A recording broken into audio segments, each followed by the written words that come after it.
Veterans Day is coming up, and Paly is lucky enough to have a few military families of their own. Father of sophomore Kate Dyer, Sergeant Tim Dyer, who joined the Army after high school as a private, still has many elements of his uniform to remind him of the 3.5 years he served. But I still have many things. I still have my original earplugs. So you were issued these when you learned to fire a weapon, and you literally wore them around like this. So you'd walk around, and when you were ready to fire, you just unscrew the cap and put them in. I still have my dog tags. These you wear every day. You were issued the day that you got in. And the reason why they gave you two was if you died, they would literally take one. And I have my gloves, I have uniforms. Lieutenant Anton Papp, father of freshman Sam and junior Ben Papp, was a naval pilot for 9 years. So most branches of the military in the United States fly some type of aircraft. And in the Air Force, what most people think of is that they own all the aircraft, which isn't true.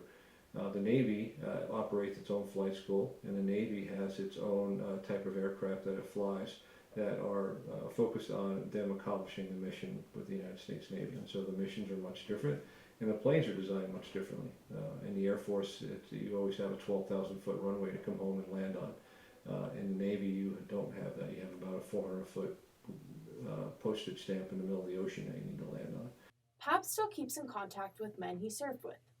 I do stay in fairly frequent contact with a number of the people I served with, and I think a lot of that is just a bond that you develop from being together so long and being in unique circumstances with these people that you tend to stay in touch and keep in touch with them because they understand you at a level that your family may never understand or your friend at work would never understand. Sophomore Kate Dyer, whose brother and father both served in the Army, shared the influence it has had on her life. Just like hearing about the stories of him being in the military is really cool to hear, and has kind of changed my perception on the military, and I probably think about it differently than other people do. Those other people often hold misconceptions. It's not easy to get accepted into any of the United States military academies, whether it's the Naval Academy or West Point.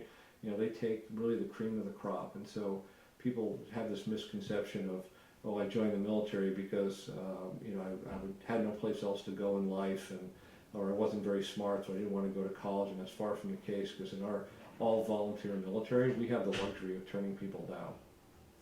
Papp recommends watching the popular 1981 movie Top Gun on Veterans Day because it reminds him of the time he was a student there. Additionally, hearing stories from veterans is important because it gives the listener a new perspective on the world. For In Focus, I'm Stella Essenmacher.